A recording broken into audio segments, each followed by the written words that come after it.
House-made sauce and crispy toast make for juicy sandos, all hand-cut and hand-battered with crispy panko. Welcome to Culinary Cultures with SaucyTV, where Katsus are fried to a juicy and crispy state, along with toppings and sauces all from their culture. Coming from Katsu Sando in San Gabriel Valley, and serving these Japanese-American sandos across LA. Now we start our day with Chef as he gets things ready. It's a big kitchen, Chef. Yeah, it's not bad. This is your primary chicken? Yes.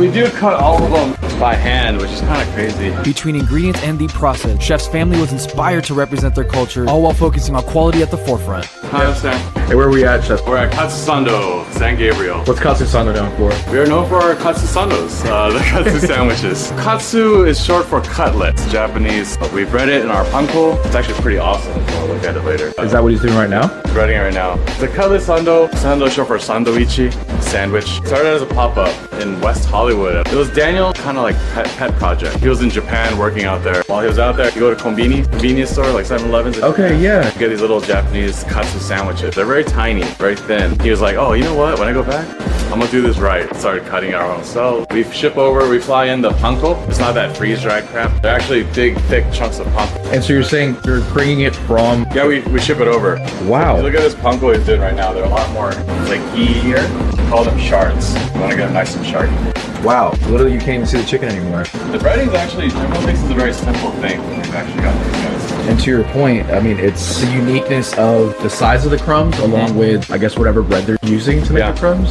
Process. We thought, well, let's just take some breadcrumbs, make it ourselves. No. But our bread that we make, Chef Daniel's recipe, is the honey milk bread. Instead of sugar, we use honey, a little healthier, tastes better. That's the same bread we use for our fruit sandos as well. Those are really good. Our secret is we put yuzu juice in our whipped cream. We mix it, whip it ourselves. We want everyone to have every bite to have something. Like I said, a focus on quality above everything. I'll give you a cross section in a sec. Just look at that beauty. This is not it.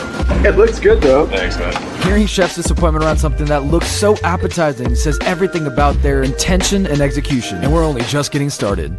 Oh, they're the wrapped up ones. Both locations. This is actually really popular. We use fertile Japanese golden eggs. They're our little secret recipe. It's my wife's, she gets mad at me, I just like slide her. And what's going on here, Chef? This is breading our mushroom for our mushroom sando. These are amazing. Once they're cooked, smell so good. Tastes amazing too. Definitely the most underrated katsu version. It's the way you're hand breading them, so you know each corner's covered. You can't even see the mushroom. Gotta get the details. Each stage of the recipe is to maximize that ingredient. This process was actually perfected by our dish prep. She is really good at this. Wow, you really cut them fine. What's her name? Her name's Alma. Shout out to Alma. Yeah. It's just terrible compared to her. This was shredded by her. This is beautiful. Straight, still long. This probably took Alma 3 hours. Care. That's the biggest part of culinary world, just care. Give a crap. Do the thing, do the best of your ability, and then do a little extra. Put a little flair on it. Katsu Sando truly comes from a foundation of family. So we definitely started off just help with friends and fam, and turned it into what it is. It's pretty nice. I'm making onigiri. We make it every morning. Originally, my mom used to make these for us. And was that sold? Was that MSG? It was MSG. What would you say is the biggest misconception? Oh, that. Everything about it. Everything about it. It's a loaded question. It is. Well, it's so funny that we always used to hear, oh, I'm allergic to MSG. So you're allergic to also tomato, meat, mushroom, anything that tastes good. The history of MSG is kind of weird. The reason people started this campaign that it's bad for you or whatnot, because way back when Asian food started getting really popular in America, but a lot of American restaurants didn't like that, right? Like they don't want, taking away our customers. So they started this campaign that MSG was like this whole bad thing. Let's not get into all that right now. As Chef gets each ingredient ready for his filling, a process inspired by his beautiful mother. This is a little trade secret. I learned this from my mom. A little bit of mayo, so the rice doesn't stick.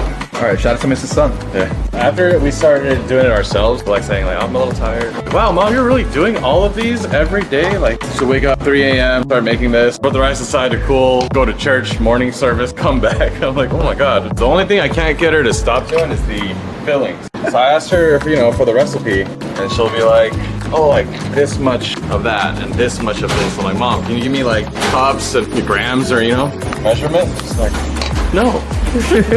We do this every morning, a couple times a day. Oh, is this the other one, Chef? Yes, this is the spicy crab. What's that, Chef? This is aonori. Aonori. Aonori. Seaweed powder. This is our furikake. And like I said, every ingredient matters. It's weird because this cartoon Doraemon one is the best furikake. Oh, what fancy furikake do you use? This cartoon one we grew up as kids in 1995. This one, the cartoon doesn't even exist anymore. This is at Noriko. Oh, Noriko. Yeah, this is all my mom's way of doing things. So Beautiful, chef. Thank you. this is actually probably the hardest part of this. Funny, you'll see like ladies in Hawaii doing this all morning. I'll get there one day. We did everything by hand, made all the mistakes. Yeah, did everything the hard way. And we also don't hate on all the copycat restaurants. The more you put Katsu Sando is in Katsu, the more the better it is for the culture. Just do it right. Don't take the cheap way out. You know we're Korean when my mom roasts the sesame seeds herself, puts it in a soju branded container. Oh, why don't you buy it toasted already? No, my mom toasted it. She'll kill me. That's one of my oldest childhood memories, smelling that. I'll think she's cooking something awesome, I'll smell like this. But she's just sitting there flipping sesame seeds in a wok. Sesame rice is specific for the bulgogi one? Bulgogi one, yeah. Damn. Mom will not give me the recipe. I was like, hey, we'll make it easier for you. We'll do it for you. She's like, no. She's always telling me, like, hey, give me your recipe for your dish. She's like, I'll teach it to your wife. All right, I'm married now, so can she get it? He's like, nah. Just come home, I'll make it for you. I was like, all right. Damn. Mom's bulgogi. Yeah. It's so weird. I'm like, Mom, just use like whatever beef, you know? She's like, no, I'm gonna use that grass-fed, highest quality. I'm like, okay. The katsu is very Japanese. It doesn't originate from Japan. So a lot of what we do here is called Yōshoku Cuisine. Yōshoku. It means like a Japanese food, but with a lot of Western influence that came over. Normally meaning post the war. Start getting more American foods, European foods kind of mixed in. So that's what we do here. Quick service, Yōshoku Konbini items. I gotta compliment the April chef. This is actually our beater aprons we're all wearing. We got this out of that mystery box. Anytime they have a mystery box sale, we like buy it for each other. Oh, Hedley and Bennett? Hedley and Bennett, they always have a mystery box sale. It's fun not to know what color you're gonna get. We were supposed to wear our nice ones, came in, but... We officially put our order in and Chef starts working his magic. You wanted to do chicken, shrimp, convention? Yes, sir. Starting off with these signature pork katsu, where the frying is all about feel. You fry for a certain amount of time or anything, or? We actually don't use any timers. We'll use it for reminders and stuff, but a lot of our porks, you have to learn how to actually fry it. So you gotta adjust each piece. Hand cut our pork, and you have to make sure that you just go by feel. After time, you get to learn each piece. Wow. So I don't want to cook it more unless it gets dry. Cooking this time. That's why it's your point, it's the timing thing. Yeah. Then they warm up their signature toast, made by Chef Daniel's secret recipe, layering in their house katsu sauce, placing that crispy pork right on top, finished with their beautiful shredded cabbage and their special yuzu kosho dressing, allowing the quality of the ingredients to speak for themselves and to make the iconic pork Katsu Sando. So juicy and thick, Chef struggles to wrap it up. How much so big it doesn't even fit in the sleeve. Made fresh to order and served hot and ready for every single customer. Bringing us to the very next chicken katsu. It shrinks when it cooks. With those beautiful glistening shards of panko. And what kind of bread do y'all use? This is Chef Daniel's recipe. I'm not gonna touch it. It's really soft. Whoa. The bounce back is there too. That's how you know it's good bread. Press it in, it'll bounce right back. Katsu Sando's special bread. Yes, this is our bread. You can't buy this in the store. You cannot buy this in the store. And just look at that golden glow of that labor of love. Beautiful, chef. Chef sets the chicken aside to cool and starts prepping the vegetarian mushroom sando. Frying and pan-searing are very similar in process. Same thing with the steak, where you have rest time. Same thing with the fry, you're gonna have a rest time. Carry over cook, carry over heat, all that. For chef. And once again, you can see the golden glow of those crispy shards, whether it's a meat or it's a mushroom. The panko. So a lot of places use the freeze-dried panko. They're real crummy, almost like a crust. But those guys You get more fragrant, chef? fragrant and more crispy and crunchy. And to your point, it's only accomplished because it's a special type of panko breadcrumbs that have that kind of length and texture to Fresh it. panko, not frozen, none of the freeze-dried stuff. Now Chef builds it up once again with the katsu sauce and the crispy katsu right on top, all while dropping another signature sando in the fryer. Whoa.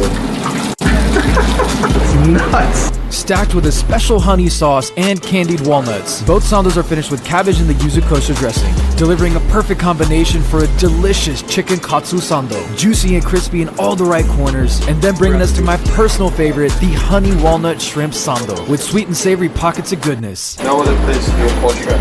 where each Sando gets their own iconic branding. Wrapped in love with care, serving OG staples made with purity and quality behind everything they do. With the chicken and shrimp Sando complete, we put 2 more signature slices of honey milk bread back in the toaster, because now it's time to build a surprise Katsu Sando, sauced and fried once again to that golden beauty of perfection. Layering in all the same toppings, this very special Sando is the Menchi Katsu Sando. Whoa. A minced Wagyu beef patty, and a true Japanese American staple of Katsu Sando. Bringing us back at last to the vegetarian katsu. A whole portobello mushroom with shredded cabbage, yuzu kosher dressing, and katsu sauce on the honey milk bread. See all that middle part? That's all the juices mixed in with the panko. Sometimes straight out the fryer, it just smells so good. Is that the name of it? Yeah. That's so accurate. So when kids ask, we say juicy and friendly. Fuck it. Thank you very much, Chef. And now at last, it's time to enjoy their creations. Smell of that every damn time. Pouring out their Wagyu curry and topped with their childhood inspiration, a deliciously melty cheese sauce. Chef drops an order of waffle fries, crinkle cut and thickly made, enjoying each step of the process. This is a QP mayo, the good mayo. Again, the aonori. Oh. Ultimately making a crispy, saucy beauty paired with the Wagyu chili cheese sauce. Chef sets up the tray with every Sando, so I settle in and kick off our feast with the signature waffle fries, finished with their signature sauce and topped with aonori. That crunch and flavor came together perfectly, especially paired with the chili cheese sauce. Oh, that's so good. Now the original inspiration, the house-made panko-crusted pork Katsu Sando, layered with katsu sauce and shredded cabbage on a house-made honey milk bun. After watching them make this all day, this bite somehow was even better than I anticipated. And don't sleep on their oh my goju sauce, best on their menu. Next we have their veggie Sando, named the Juicy AF Mushroom Sando, the juiciest shroom sandwich where with one bite I knew why it was one of Chef's favorites and his sleeper on the menu. Going to the polar opposite now, the minced Wagyu beef, Menchi Katsu Sando, with fully minced Wagyu steak, shredded cabbage, katsu sauce, and the signature house honey milk bun. A true representation of Japanese American fusion, bringing us to last but not least, my favorite on the menu, the fried shrimp Sando, topped with the same quality ingredients but with its own special sauce, crunchy candied walnuts, and appreciating every ingredient to its maximum flavor. I just can't say enough how special this Sando is. It's no secret that they're doing something extra special here at Katsu Sando, out in San Gabriel Valley, full with cold Sandos made fresh daily and the signature onigiri. Whatever you can possibly crave, Katsu Sando is there to serve. Ketchup up here if you need it, and we also have water. Perfect. Hey guys. Just when I thought he was done, Chef brought out dessert. So we're doing a ube kakigori special, and our kakigoris we only do during the warmer months, usually just summer. We have to actually temper the ice. It's our Kuromoto ice, all the way from Japan, the Kuromoto ice factory. They start off with salted water, and they slowly freeze it, causing it to like drop all the impurities out of the ice, and they'll cut off that bottom layer. So normally we have to kind of just temper it. Are you literally using your body temperature? Yeah. Or normally you would just let it sit in the fridge for an hour. This is precious ice. You're like, the Tesseract. Captain America. So as soon as it touches this metal, it'll start to melt slowly. Now watch Chef press through the ice and watch the magic happen. Because as an engineer, I can't help but appreciate this beauty. Oh my god. So we're gonna start shaving it right now. I love ube. And then a coconut sago. How would you describe ube to someone? It's like it's purple sweet potato, essentially. That's what it'll look like when it's shaved correctly. This is what a kakigori is. Right? Hawaiian style shave ice would be more like this. An American snow cone would be like crack a snow cone. So you want flakes like this. And since it's so flaky and has air, the lower part I'm creating a base. This looks like so much fun. Let's be real, we're just playing with snow. So I'm gonna press it down, pack it in a little bit. This is our ube milk syrup we make every day. Chef's taking saucy to another level. Love the color. Yeah. This is our sago, coconut cream sago we make. Put it up. And we're not done. So this top layer, I'm gonna do a lot finer. I should stop now, but I kind of always overdo it. And then I always apologize that I made too much, I'm sorry. I'm sorry it's too big. And Chef seriously wasn't kidding. Oh my goodness. So this is our small. Not real? It is. It does pack down a little bit. It's ice, you know? It's hydration, it's healthy.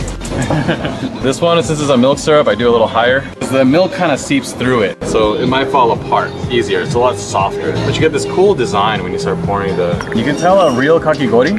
You'll see this design striation start to form. See these like kind of striations, almost like these aerated pockets. We like to always do specials and have fun with it, you know? This is a coconut whip. I took a bunch of coconut cream, took the top part, the real fatty part of the coconut, dipped it with our heavy cream, so vanilla, and then to offset the coconutiness. That's what I meant by the I wish the Lakers won, because it was very purple and gold right now. So I'm guessing you're a Clippers fan? Until LeBron's out. These are special requests from my sister. They're called ube pillows. It's just a cracker you find in Filipino markets. Really good. Our coconut ube kakigori. Extra special for you. Thank you so much. No, that's fine. Matches it too. This is your guys' ice cube right here. The Tesseract. We visited the factory. They picked us up in a limo. So we're like, what is happening? They gave us the hazmat suits. But we're in Japan. They're like, oh, we don't have sumo size. I was like, okay, that's... Come on. As a place founded on family, it runs as a family as well. Ah, you're the famous Alma. I've heard a lot about you. Solo español. Técnica es muy buena. Gracias. Mucho gusto. Igualmente. I can't thank Chef Sam and his team enough for allowing me to come by and capture the beauty of their culture. Between the hand pressing of each katsu, the thinness of the cabbage being made, and every component of their recipe coming from something within their childhood is a true inspiration and testament of their culture. So be sure to check out Katsu Sando in San Gabriel Valley and Chinatown in the heart of Los Angeles.